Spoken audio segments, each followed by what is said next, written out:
Welcome to the Microcast, the short-form podcast from Microcosm Coaching, where we break down the science, strategy, and psychology behind smarter endurance training. Each week, we tackle a key concept in running, training, or recovery, and we give you practical tools you can apply right away, whether you're building back, leveling up, or chasing down a big goal. We keep it short, evidence-based, and grounded in real coaching experience. No hype, no fluff, just actionable insights to help you train sustainably and perform at your best. Let's get into it.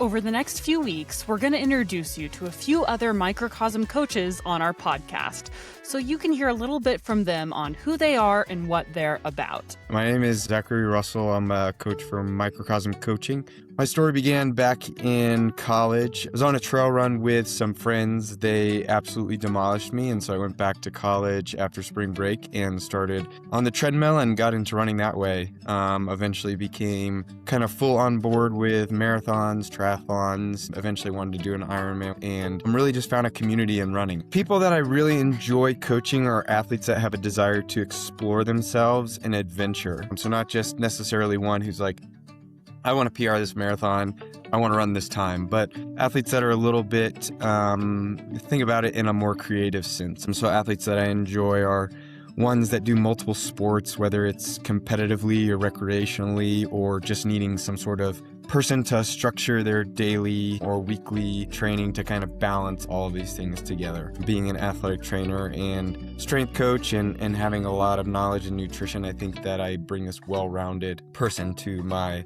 coaching. Having this background of athletic training, my experiences, multiple disciplines, whether it's Ironman, triathlon, trail running, marathoning, with these long gravel races or mountain bike races that I've done, just a lot of experience that I can bring to the athletes and kind of talking points or touch points that, I've experienced these things and kind of can relate to a lot of these athletes. I would say my favorite athletes, the things that they have in common is their desire to learn more. So they're always asking questions in their Training Peaks log.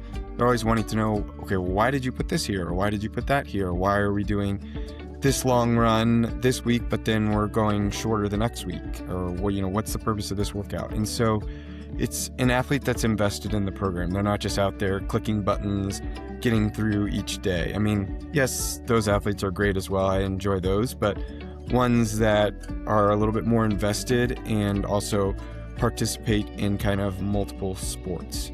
I, as a coach, take on a very small athlete load so that I can invest a little bit more time into each individual athlete. I help weekend warriors and multi-sport athletes achieve realistic goals and balancing training load to achieve actionable dreams, whether it's races or getting out and climbing the next 14er.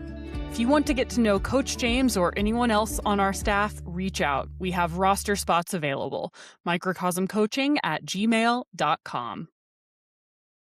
What's up, Coach TJ? What's going on? We are fresh off the plane. Fresh off the plane and California. about to get right back on two separate different planes. Oh, no. Because I know. life be like that sometimes. It is like that. It's definitely, life is lifing at the moment. Life is lifing so hard. I feel like I'm not 100% recovered mentally from the race. I'm tired still. Yes. So when life is lifing, I'm kind of just like, I don't have any fight in me to push against that. I just have to kind of just go with the flow. Yeah.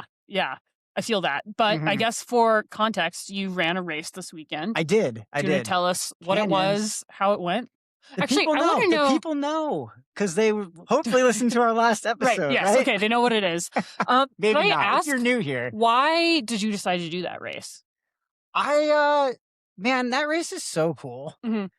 I like races that are kind of problems to be solved. Yeah. Like one of the reasons I Leadville is because it's like a running race with one mountain in the mountain middle. in the middle. Like, how do you manage that? It's really a tale of three different races. Yeah. There's the flat running before, there's the mountain in the middle, then there's the flat running after.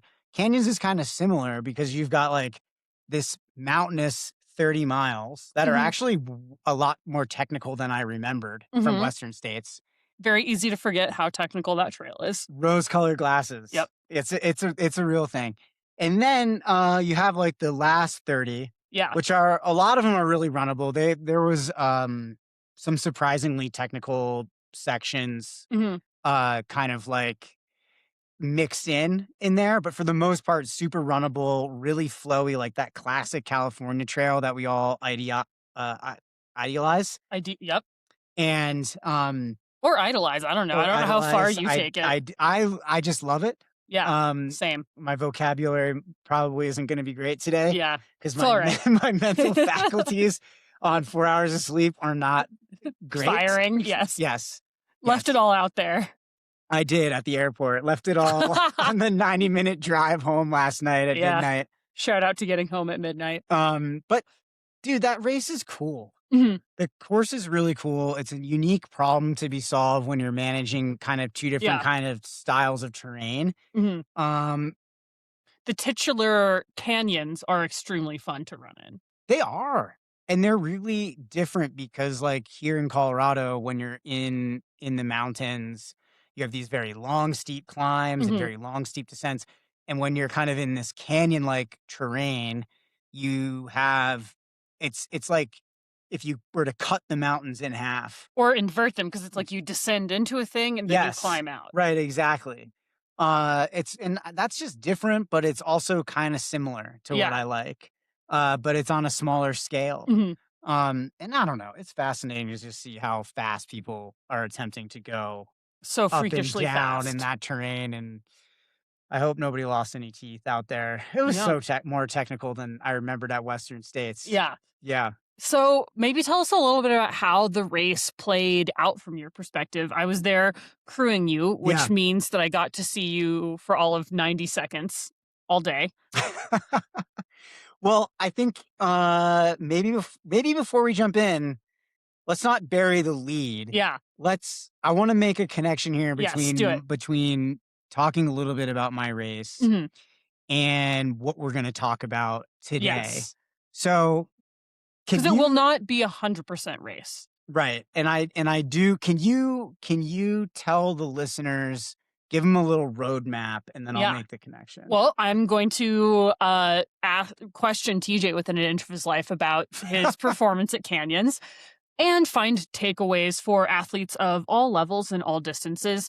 And we got a really good listener question from a listener whose name is escaping me currently about what training is and how much is too much and how often you should race, which I know we've like danced around in certain ways, but we're going to approach it from a pretty specific angle this time. So that's going to be the bulk of the episode as well. And I think the link here between the two things is what is training? I mean, training really is different year over year. Yes. And it really depends on the phase that you're in as an athlete, but also the kind of the phase of life that you're in. And when I was moments ago literally having a conversation with my coach about the race, you know, we were comparing in Training Peaks, you have a performance management chart. You can see essentially years of training in one screen. It's super cool because you can kind of compare. I love the charts on Training Peaks. Yeah, I mean, you can compare the builds and you know, how much overload and how what your ramp rate is and your CTL in certain phases across the board. And when we ask what training is, you know, training is obviously it's a process of doing intentional things that help you grow. Yeah. But training does not look the same year over year. However, there are a lot of similarities when you look at things. Ideally, you're not like reinventing the wheel every single year. No, and I think this year I will do my runs on my left foot only. And I think the link that I'm making is, we talked just very briefly about like, you know, and we haven't talked about it a lot here, like some life context that I was taking into this race, both with my own health and also, you know, family health stuff that's been behind the scenes. That actually, it did impact my training, but it didn't impact what my coach and Training Peak perceived my fitness to be. Mm. Because that's such a because it's about the long term, right? And it was about the long term, but it was also about the way in which we controlled what we could in the training and what we did to get to the heart of what mattered. Can you tell me what that looked like? Well, the first thing to think about, and this is how, again, what is training? Training is very different from person to person.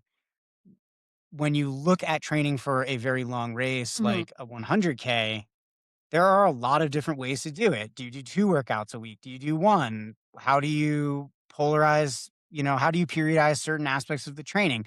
What blocks do you put first? What blocks do you put second and third, and so on and so forth? And we changed all of that compared to the first 18 months of coaching.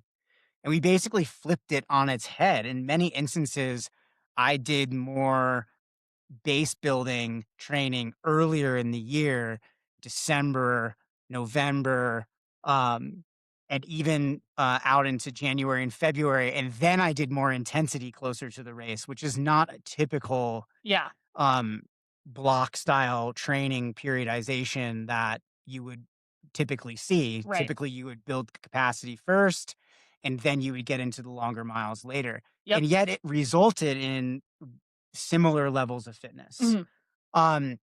So, training, I guess to circle it back to this overarching question, and we'll get into the listener question, is training is doing something with intention. Yeah. But it doesn't not necessarily look the same year over year. However, the way that we organize it can be different because of different factors that are playing out in life. For example, for me, it was very hard to have the mental capacity to do a lot of hard workouts because, quite honestly, my dad's been in and out of the hospital. Yeah. And that's a very hard thing that I'm working through. For sure. And I don't want to do a lot of hard workouts when I'm already dealing with that. Yeah. I would rather just run. And I know we coach a lot of people who are who are also, caretakers, and it's really hard to, work a job all week, help take care of parents, help organize things, facilitate things, and, be on call and on deck for things, and then go and be like, oh, I'm going to bang out a threshold workout. It's tough. Yeah. But you don't have to. Right. And that's kind of the cool thing. What did you let go of? What did I let go of? Yeah. I let go. I struggled to let go of having to train differently, having to do less volume than I did last year because of those life constraints. And quite honestly, when I went through the performance management with Cliff, I was like, wow, Training Peaks perceives my fitness to be the same as it was, in these 3 or 4 previous builds. And we did it, and we approached this way different. Yeah. 1 workout a week, not a lot of threshold, only 1 very short VO2 max capacity build, rather than previous year, I did I don't know, 3 blocks of that. Right. And yet the same result. Yeah. And so letting go of I think the biggest thing is letting go of these preconceived notions that you have to take the same route to get to the same place every time. For sure. And that's just not necessarily the case. Right. And zooming out, it's sort of if you look at it's sort of businesses that always put themselves under pressure to have a great quarter over quarter. Yeah. And it's you can get so suckered into looking at quarter over quarter that you forget to zoom out and be like, wait, am I holding Apple stock or some dumb cryptocurrency, Yeah. And I would always rather have a just okay quarter for Apple stock than some dumb made up meme coin, Wish I had some Apple stock. Should have bought Apple stock. Yeah, I think one of the things, obviously, how did the race go? It's a great question to just ask. It went fine. I ran low drama. Low drama. I was 80 minutes off of my time goal, which is obviously disappointing if you're super attached to that, which I wasn't, because I knew that I had a lot of life context. My uncle literally passed away the night before the race. Yeah. that was really tough news. And I spent the entire day before the race figuring out how to go to the funeral this week and to rearrange my work schedule and all my athlete calls that's not like ideal mental space before going into a hard 100K. But I will say, like, okay, go ahead. How would you coach yourself?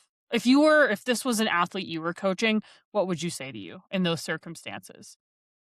I mean, I think the thing that I said to myself was, well, we'll deal with what you can. Like, family is the most important thing. Manage that situation, and then you've got, some time later to kick your feet up. I already did my preparation for the race. Already had the plan, already had the bags packed. I'd taken care, control what you can. Yeah. You can't control when family gets sick and passes away. You can't control, the season of life that you're necessarily in, but you can control how you show up. And also, you can control what tools you use. Yeah. I think one of the things that's helpful for me is like, I've got a very supportive team. Obviously you, therapist, coach, great family, friends. Like I have, people that I can talk to about these things. Yeah. And that then allows me to, compartmentalize and then do the race in a way that's healthy without like pushing those emotions somewhere else for them to come up later and then be a huge issue. Right. I also, I think I made the decision before this race and it took me 3 or 4 months to get to this place of like, okay, these life stresses, particularly like around my dad's health, they're not going away anytime soon. Yeah. Like my dad is sick and he's going to die from what he's got. And it could be next week. It will likely be over years, but like there's not a lot of certainty there. Right. And so like, that's where I'm at.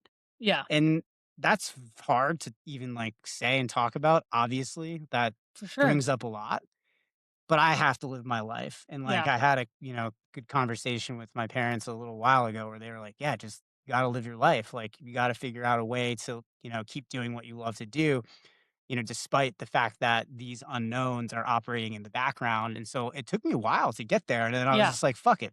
I want to do this. Right. And then the excitement came and I was like, I remember why I was excited for Canyons. This is a really cool course. It's very hard. It's a puzzle. How can do we put you it together? know, as an athlete yourself and when you're coaching folks, how do you know, when you're navigating these life circumstances, if those are okay things to race through or if things maybe feel too heavy? Like, what does that look like? What factors were you weighing? Well, that's very individual. Right. And I think everybody. Well, obviously, if there was like a 3-point checklist, I mean, but it's also universal, right? Like everybody can figure out what are the signs for you that you're, in an unproductive place. Yeah. Like you can't manage the stress that you have. Right. For me, I know right away, like I'm impatient. Things that typically bring me joy don't bring me joy anymore. Like, for example, if I'm not excited to get on a call with an athlete, that's a huge red flag because that's something that brings me a tremendous amount of like light and energy into my life. If I'm not excited to do hard things, that's another red flag that I have to pay attention to, where's the bandwidth at? And, it was flirty for like 3 months. Yeah. But it was almost like a light switch when I decided to like, okay, I'm going to more acknowledge the stress and say I'm moving forward. Yeah. With the full knowledge that this is here. Who knows exactly how it's going to show up for me at the race or in my training, but I'll give it my best anyways because I can control that. Yeah.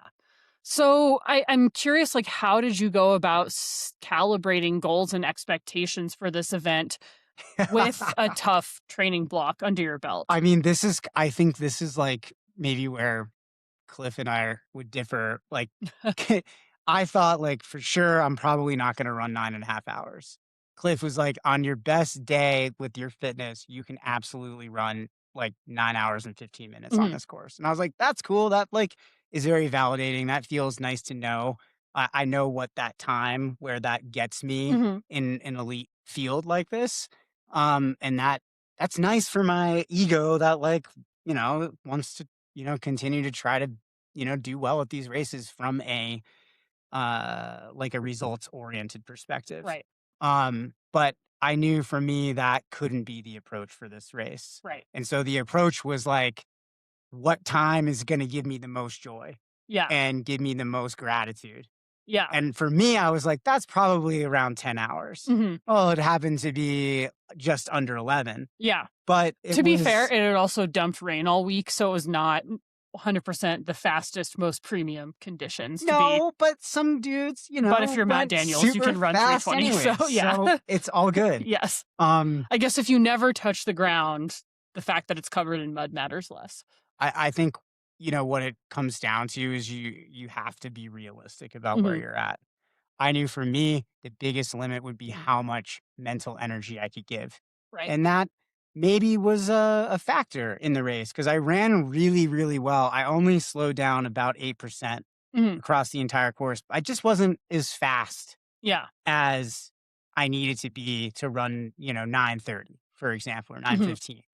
But slowing down 8%, it's pretty good durability. Solid, yeah. But I did not feel very durable at the end, honestly. I felt like more like, okay, I'm so tired of this. This feels really... It became mentally tough? It became mentally tough, like I didn't have much more mental grit to bring out of the well. And I was just like, all right, that's cool, man. Like you did the best you could. And if we're going to, hike this climb, that's no big deal. Yeah. So, I always like to do the start, stop, continue with my athletes. Like, is there anything we need to start doing? Like, we're not currently doing that we want to add in. Let's celebrate what is working. Yeah. Right? Like, we have to recognize, like, you can't constantly be reinventing the wheel in order to accurately assess your training and racing. What's working well? So that's the continue. And then the stop is like, what can we take off your plate? Because you can't just keep adding and adding and continuing. I think that even more important than a to-do list is your not to-do list. Because if you just keep telling yourself to do stuff, you're going to never get things done. And you have to be just as intentional about what you don't waste your time, energy, resources on. So what is your start, stop, continue?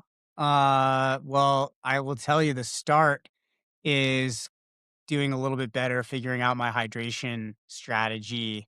One of the things that I was talking about with Cliff was like, was wondering like, oh, why'd you feel like you were kind of like your legs were not feeling as strong at mile 50? Because like given your training and comparing that to previous races, like there's no reason why.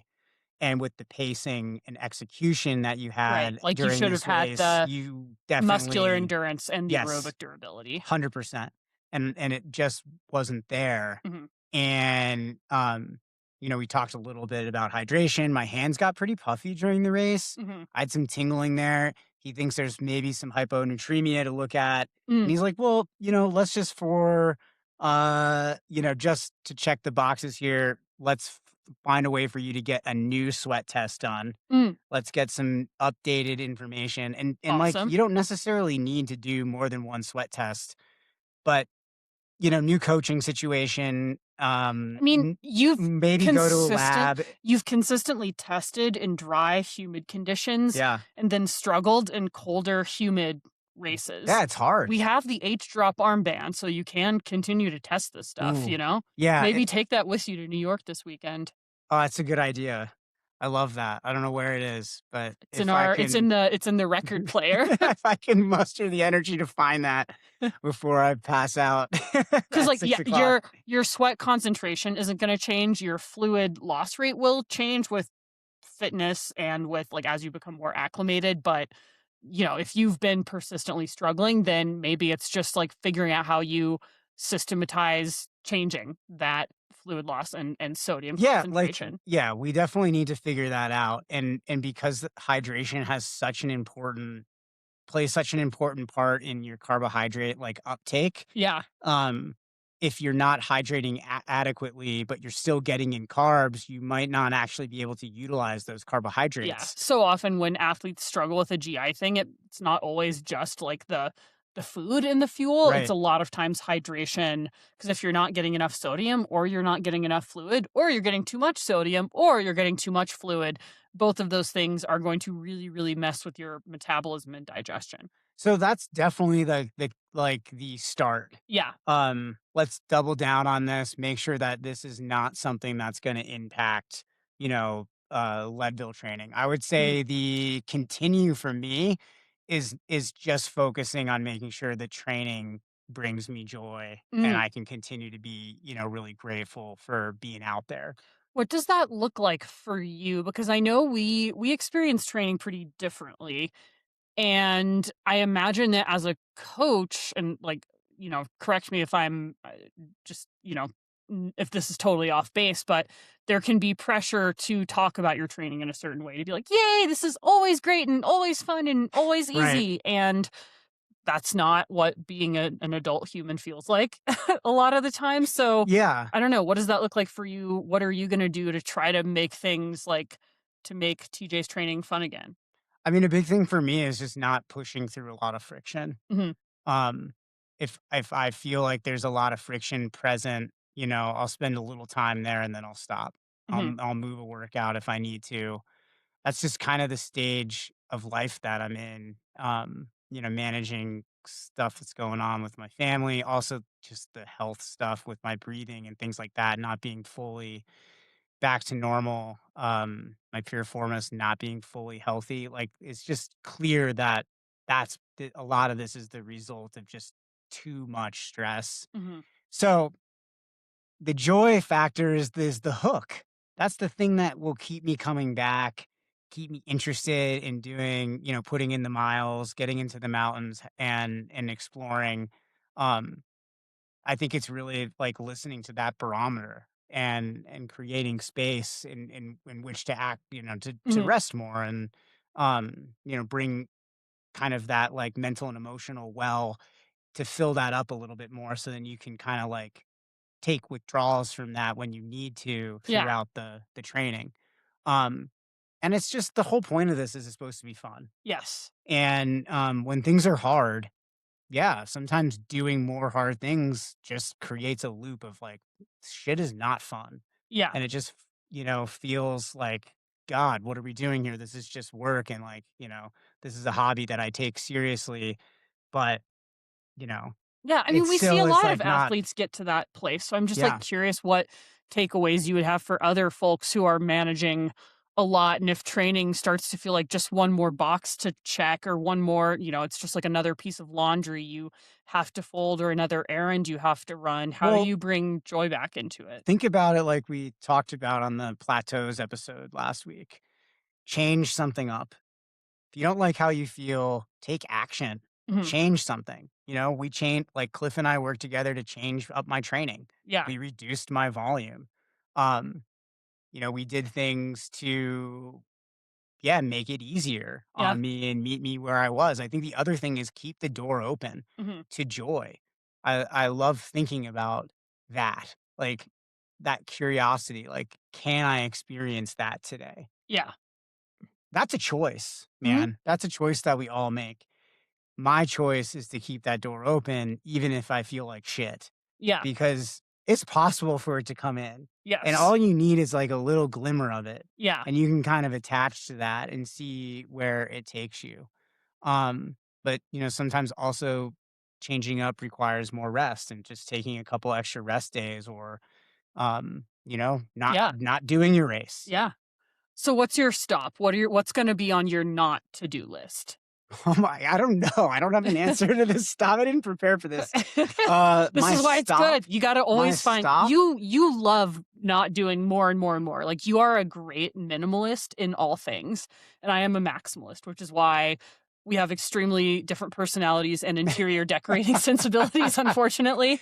I think my stop is just to, stop comparing this season to past seasons. That's a good stop. Stop comparing, these workouts to past workouts. Stop comparing, whatever race results to last year. Different season, different context, different time in my life.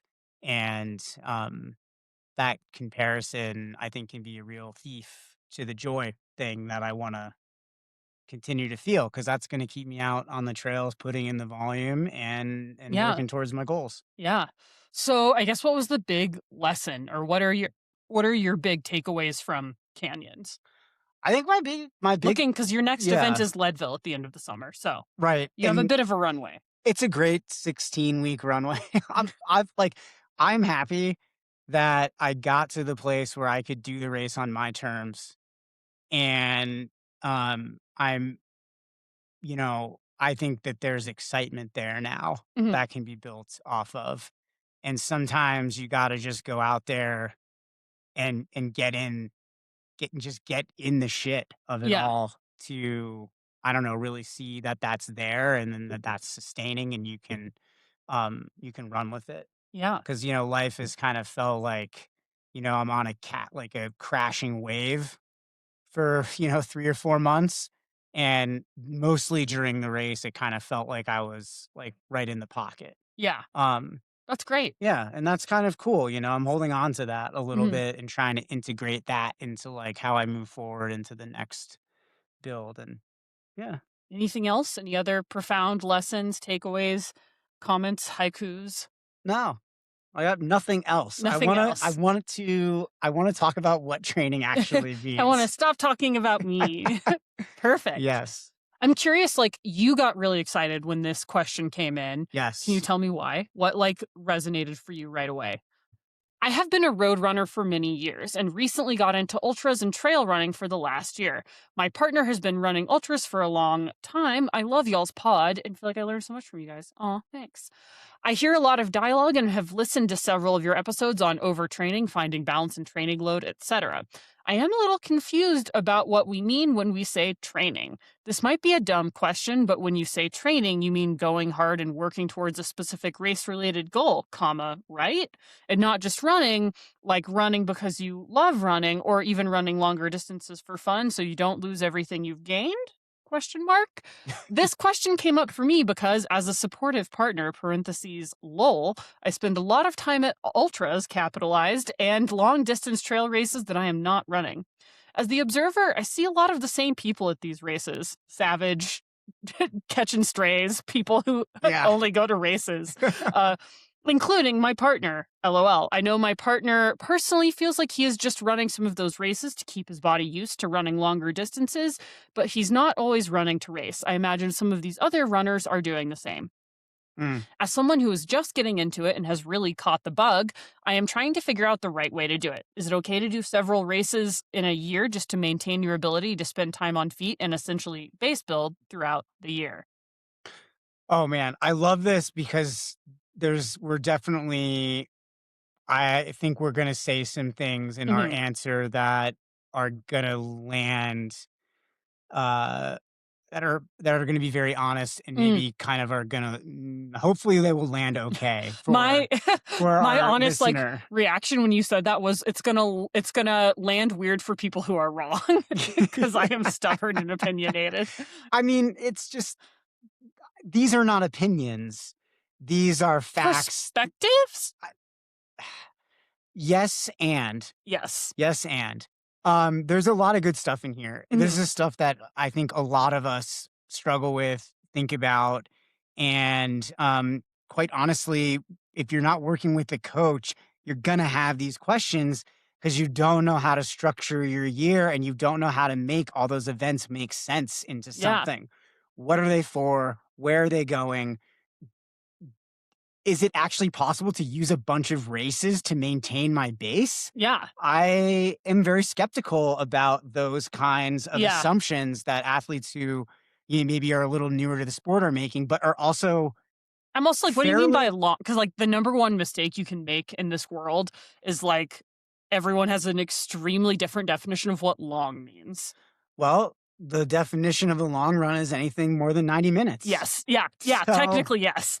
That's what we're working with here. So, I think that people come to this with a lot of specific ideas about what training is. And I think if you ask the average person, they'll describe a 12 to 6 week training block that ends in a goal race. There's a peak, taper, the race itself, and then I guess you disappear back into the mist. Yes. And that script does come from somewhere pretty real. I think particularly looking at marathon culture from the 70s and 80s, when a lot of like the sort of like pinnacle texts of our world were written, like Lydiard's periodization model, Jack Daniels' phase-based approach, the sort of high school collegiate running approaches.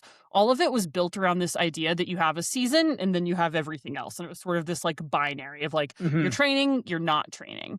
And so obviously we're not taking issue with the periodization. That's not the problem. It's a super useful concept, and that's obviously what we use with our athletes. I think the problem is the cultural translation of periodization into that binary. You are either training or you are not training. I used to remember every time I would walk into my like the fleet feed in my hometown, they would say, "Are you training for something?" And I would always be like, yes, but not a race. Like I'm running to get better at running. Like that's what I'm training for, but I'm also not, I haven't recently handed over my money to a stranger in Tennessee.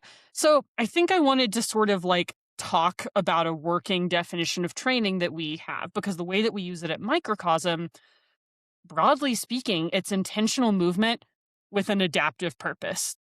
It's pretty broad.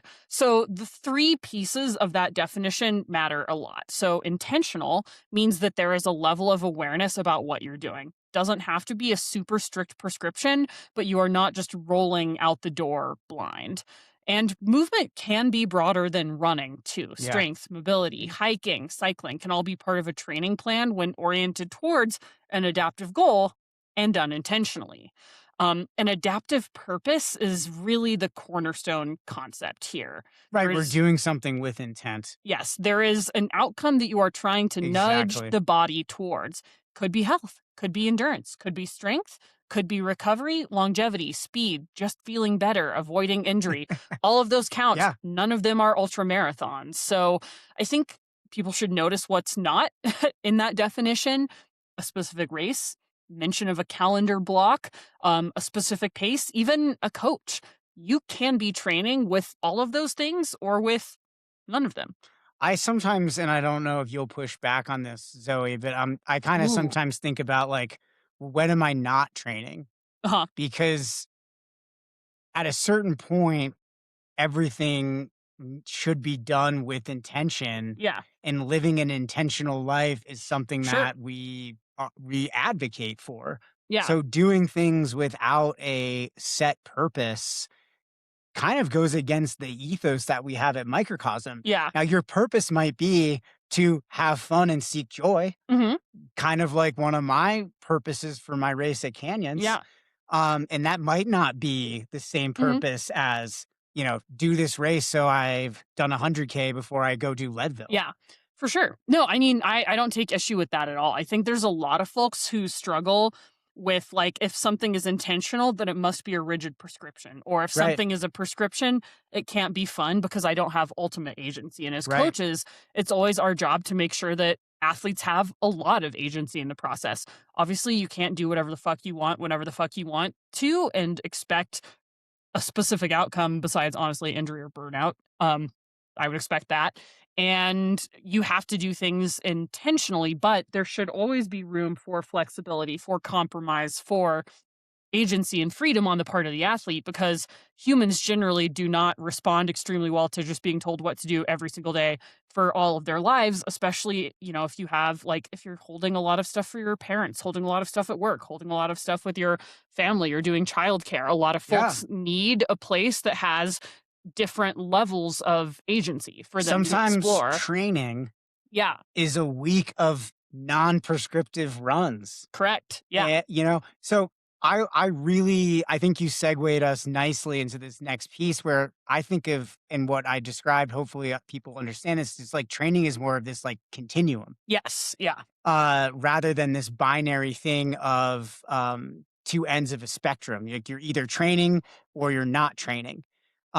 Because I think like what you do, whether it's a hike or a bike or you go run or you're doing strength work, that sits somewhere on a spectrum between being purely recreational and race specific. And so wherever you are on that spectrum, that run, that session, ideally should be meeting some kind of need that you have. there should be some kind of purpose there, whether it's to just feel good or it's to, be healthy or to get strong or to, win Leadville. Yeah. It's all kind of in there on that spectrum. So it's not necessarily we're either training or we're not training. On the things that we do, it really depends on what the outcome is that we want to get from those things. And even the absence of an outcome. Totally. I want to do this just because I like to run, which is your why. Yes. Yeah. I like to run. I mean, I also do like to compete. And for me, something I always go back to is like, I'm always training. For me, one of my big goals, like broad, like macro goals, is to go back to the Western States endurance run and have a good run there. And whenever I'm kind of like bummed about having to go run and it's like negative 11 degrees, or like the other day I had to get up at the ass crack of dawn to do a threshold workout before we caught an early flight. And I was like, I'm already training for Western States. I do not know when it might be in 10 years, maybe it's 30, but literally that workout will have a non-zero impact in that race. Like it's nudging things forward just even like an infinitesimal amount, because the timescales that training work on are honestly like geologic when you zoom out and look at it.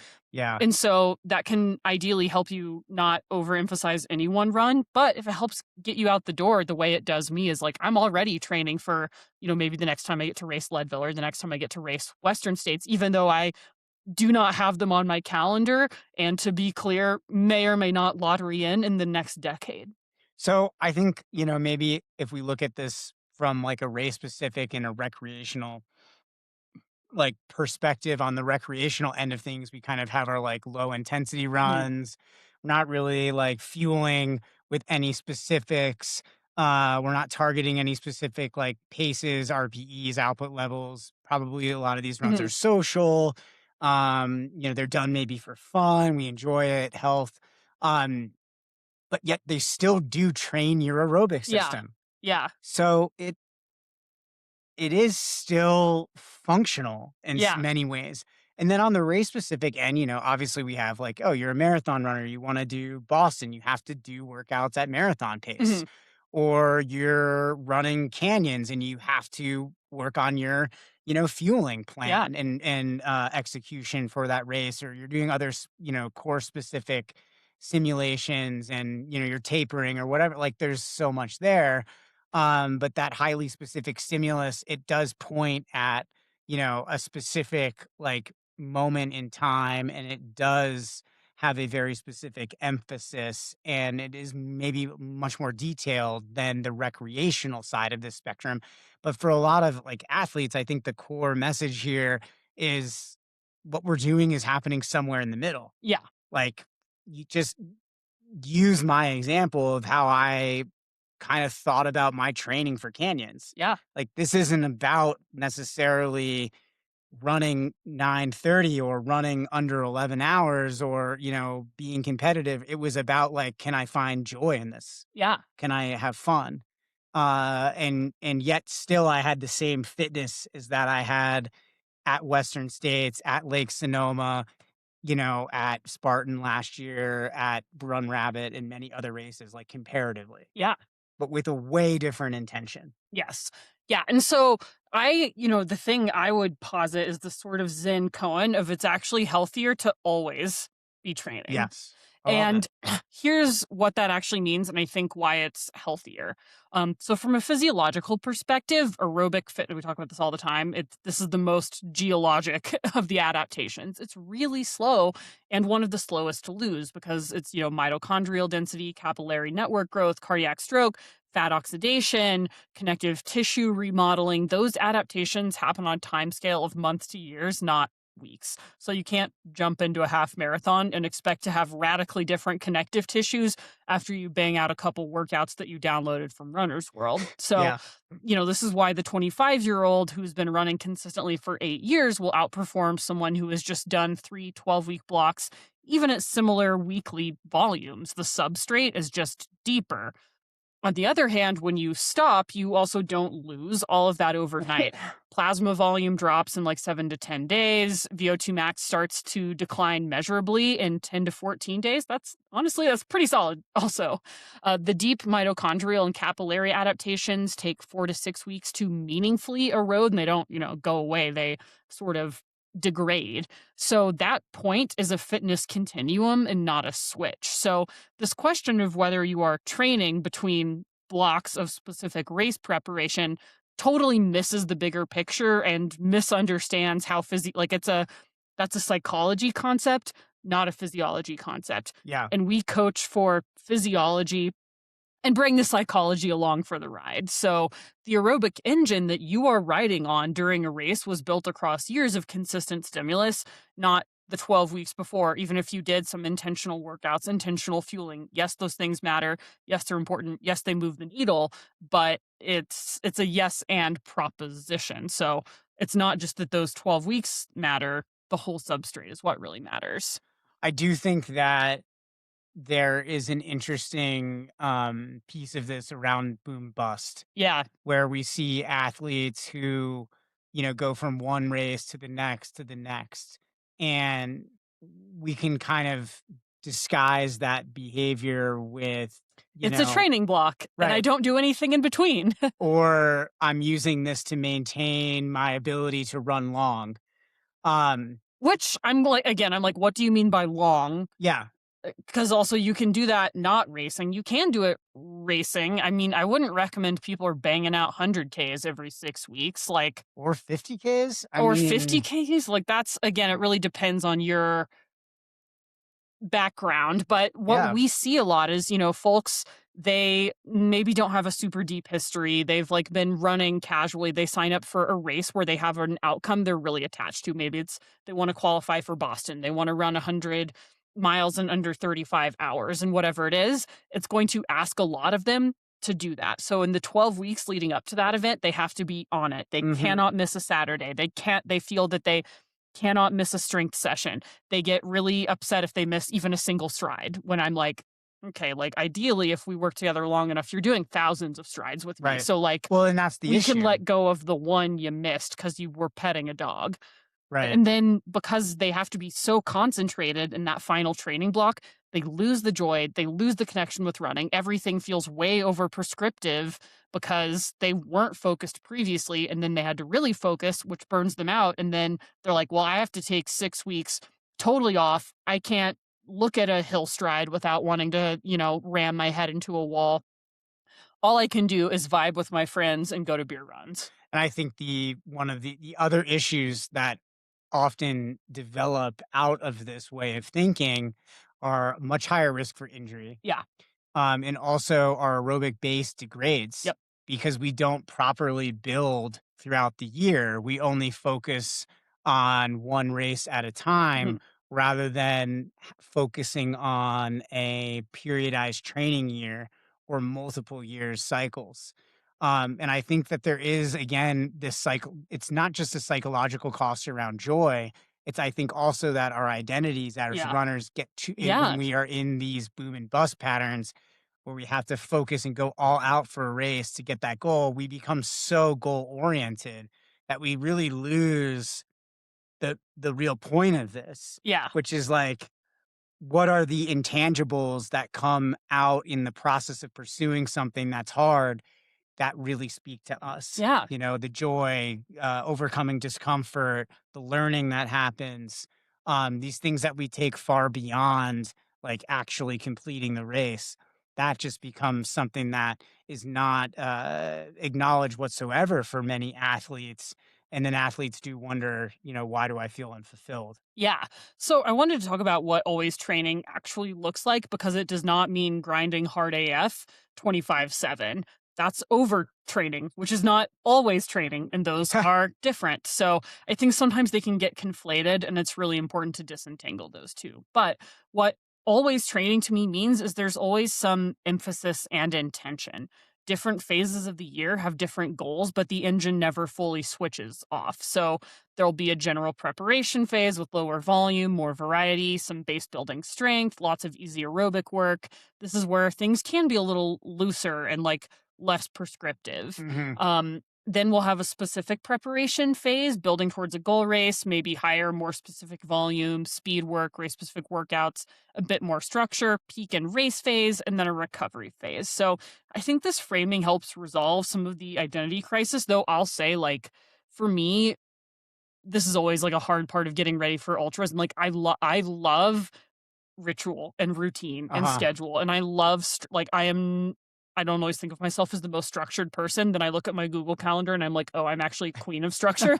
Like, you're very structured, Zoe. Very structured. Very structured. And I don't like I like my life when it has structure and purpose. And I actually like it. Like, I'm a journalist. I work great on a deadline. Like, give me a thing to build towards and I will do it. And it is always hard to sort of like after a race have that look different in different phases, as it should. And so I totally, hear and see that. But I think that like what people lose is whenever you're just going training block to training block without these sort of like interstitial phases of intention, is you could be building a higher floor or a higher even ceiling in those like in between periods. But if you're not doing anything intentionally, then you're always going to be limited on what you are able to achieve when you start integrating any amount of intention.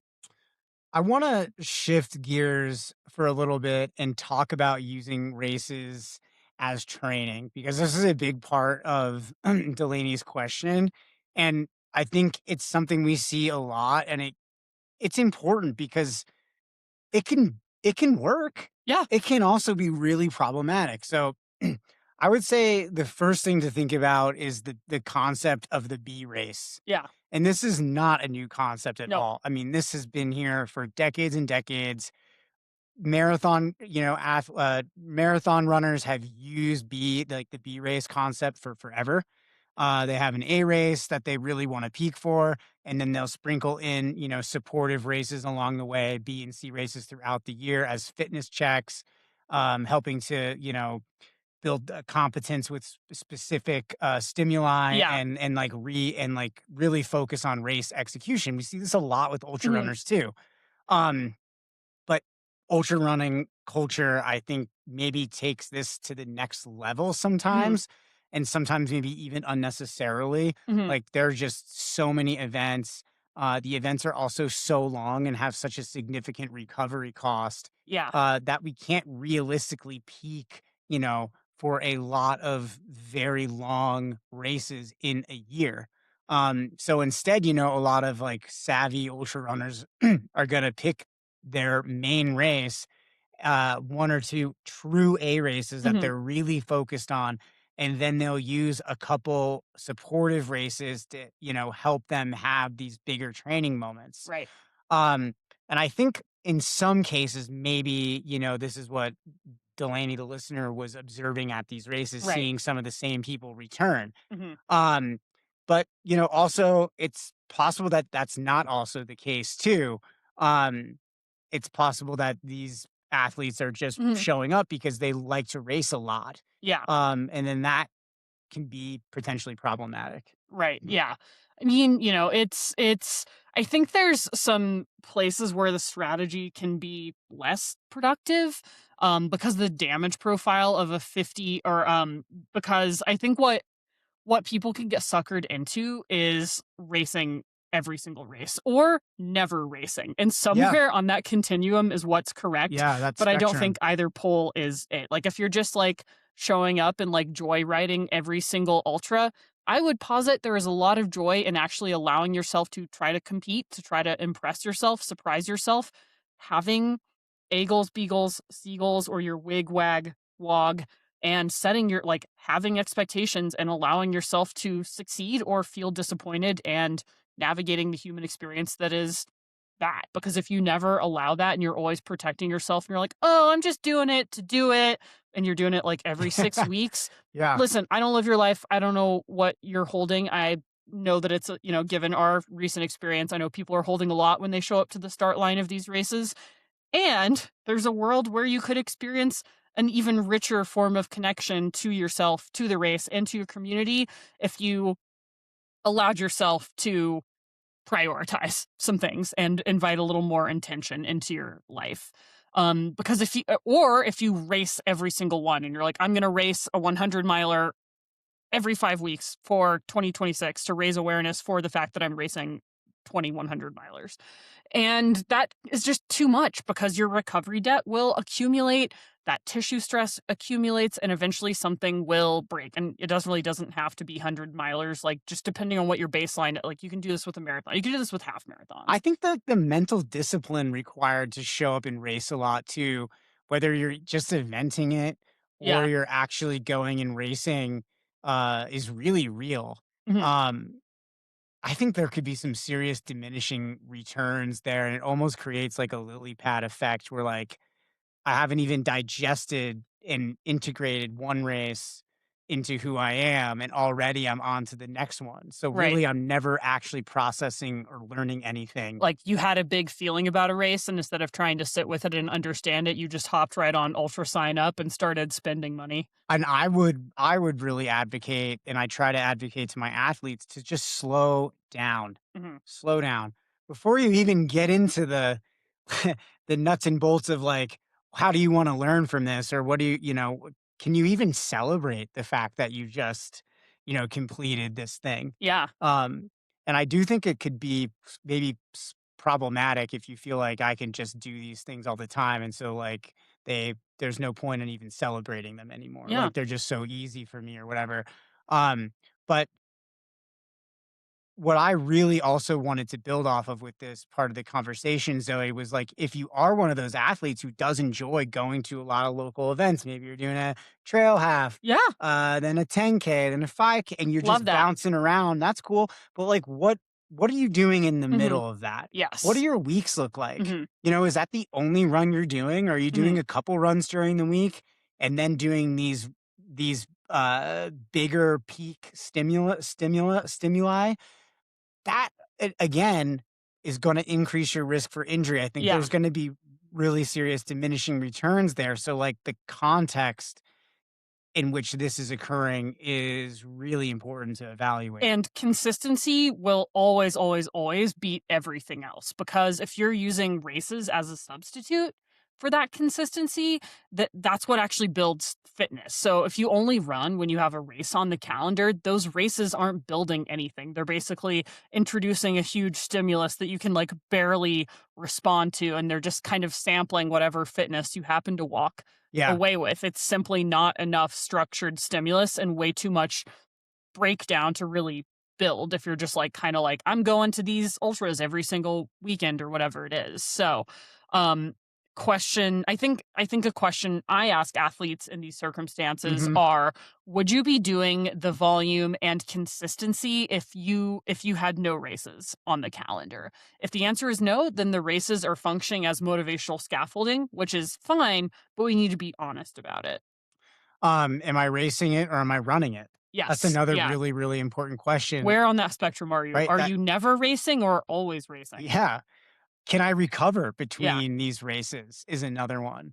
Where we get into that conversation if it's too much, is if you can't really adequately recover. And for some athletes, you have to take a really serious look in the mirror and ask yourself that and answer it honestly.